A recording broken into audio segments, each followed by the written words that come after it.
Okay, so I finished the first set of stages. So this is how things look at the moment. So as you can see, it's got a very, very straightforward kind of skeleton inside. No Technic, actually. Well, hardly any. There's a bit kind of here. But most of it's just straightforward, ordinary, Lego connections.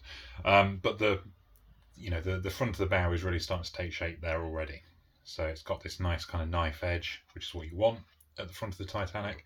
And the colours are great too, absolutely spot on for the anti-rust paint, which is the red bit, and then the just standard ordinary kind of decorative paint, which is the black above. So yeah, I'm on bag 2 now, or 2 bags of 2, if that makes sense. So I'm gonna work through that. So yeah, so last time I talked about Belfast and things like that. I mean, it's actually interesting. I mean, I've never been. I've never actually been to the island of Ireland at all. I'd very much like to, but I've just never had the chance. But maybe one day, if I ever did get to Belfast, then I think I'd probably just be straight to the Titanic Quarter, before I did anything else. To be like, do you want to check in at your hotel, or go for something to eat or something? No. I'm going to go over there and just kind of stand at the dry dock at Harland and Wolff and just kind of stare, I suppose, is probably what I would do. Because, this has been a huge part of my life, this kind of Titanic obsession that I've always had. Ever since, I wrote about it a lot in my book, as you will see in a few months' time. It all kind of started, if I remember rightly, when I was very young, and I was just my dad handed me this book, and it was the book that Robert Ballard wrote about his discovery of the wreck. So he wrote that in like 1986, 1985. The wreck was discovered in 1985. This would have, this was probably 1992 that I was reading it.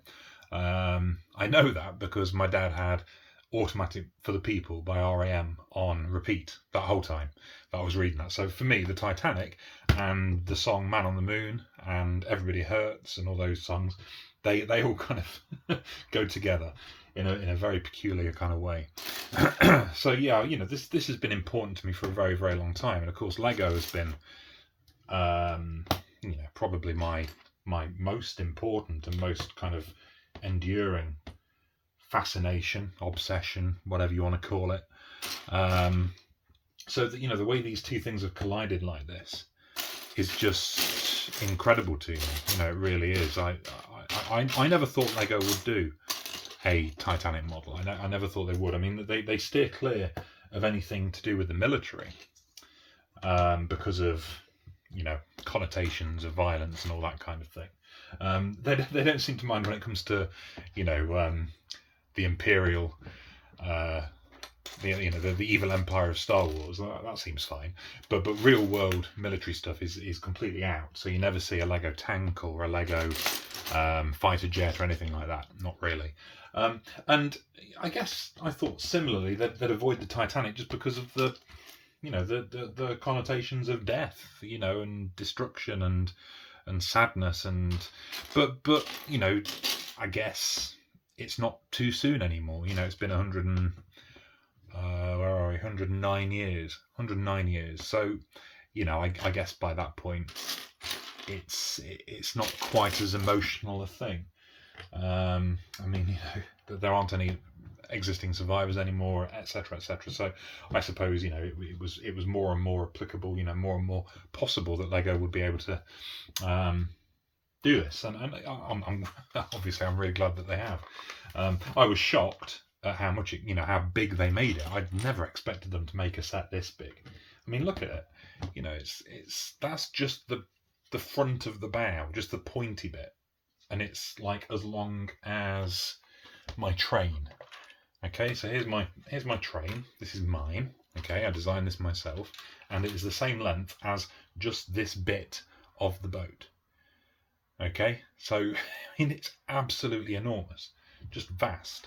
Yeah, you can go there.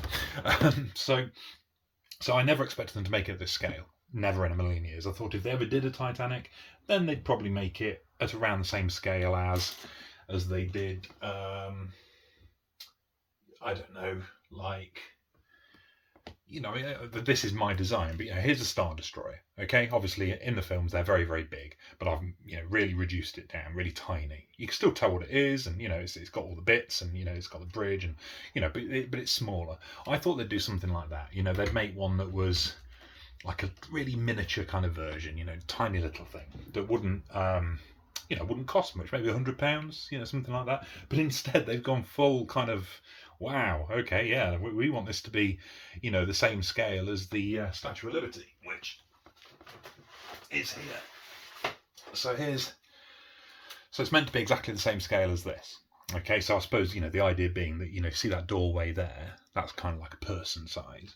So, you can imagine somebody standing there about that sort of size. So, when you put these together, they are basically to scale with one another, which is kind of romantic in a way, given the boat was going to New York and it was always meant to sail underneath this structure, this statue, and of course sadly never got the chance to. So for saying, I suppose, go big or go home, and they've gone very, very big indeed. And of course with that came the absolutely enormous blooming price tag, which is why I'm so inordinately and kind of ridiculously grateful to the fact that people basically bought me this, which is amazing. I mean, I just can't really believe it, to be honest. I mean, thank you, obviously.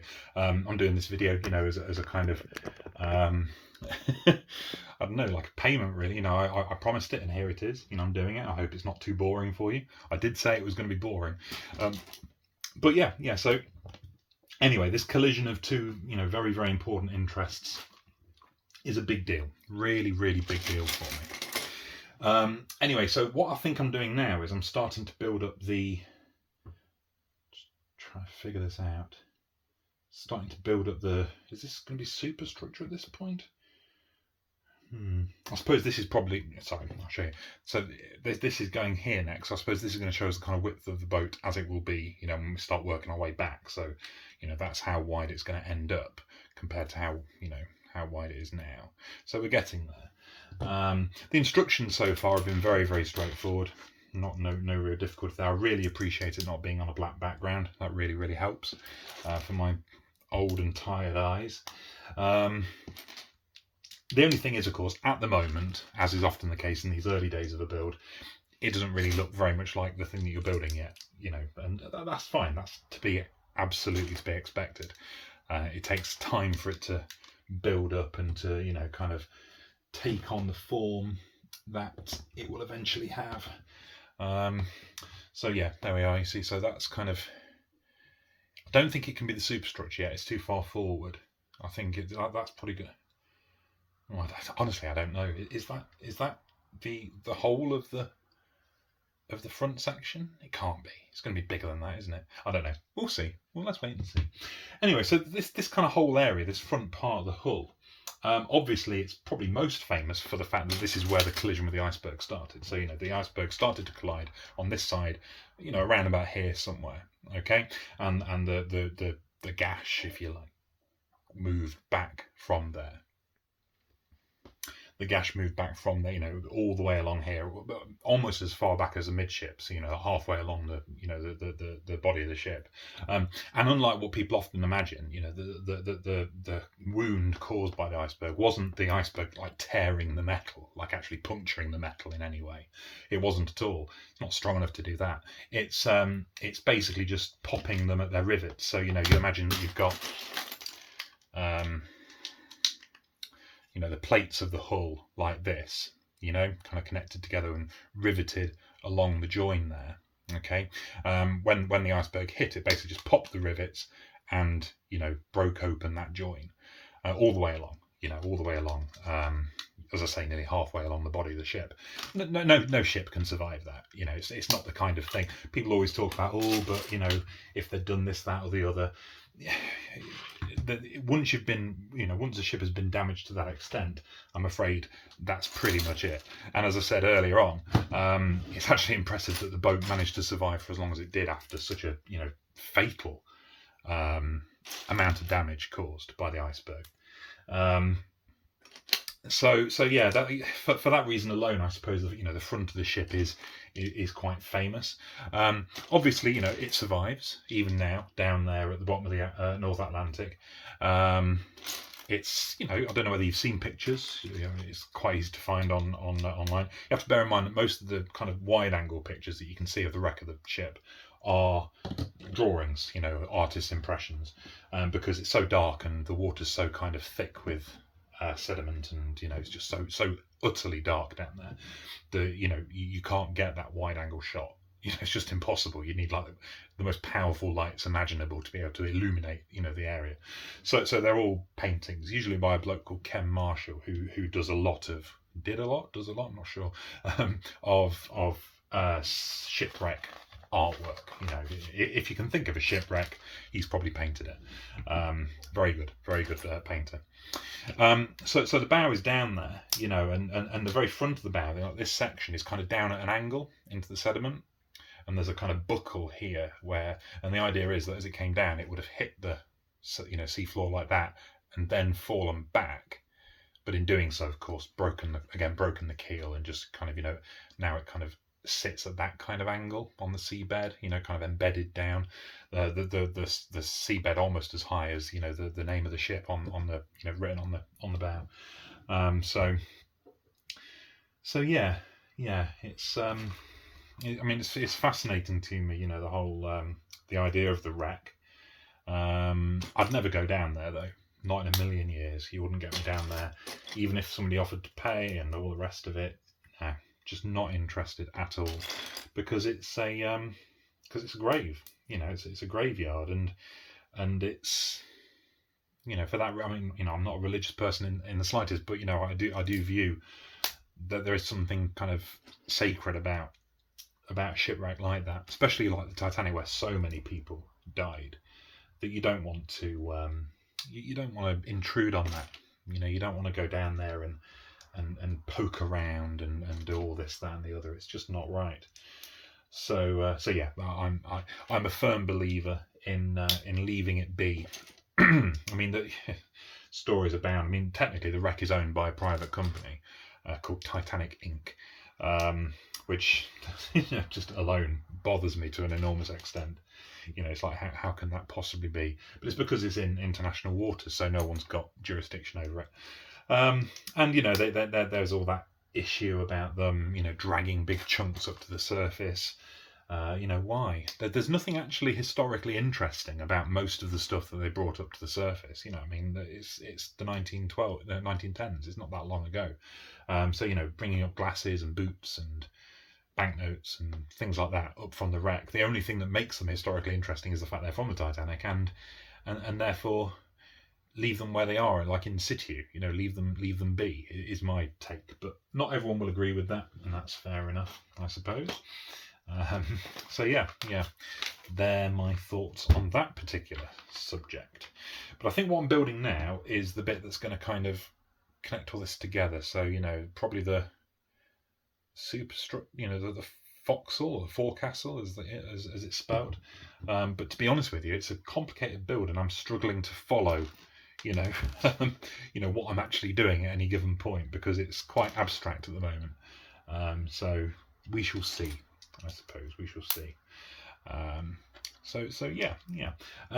This part of the ship, of course, was primarily used for cargo and for the crew. So a lot of the crew quarters were in this kind of forward part of the ship. So I guess the vast majority of crew would have been working at the time that the iceberg struck. So some wouldn't have been. I'm sure they would have done shifts, and it was 11:40, so I'm sure some were probably in bed, ready for the morning shift or whatever. Especially those that worked in customer-facing roles, like in the restaurant and so on. So the shock of the impact must have been extreme. Really must have been. That you'd have felt it.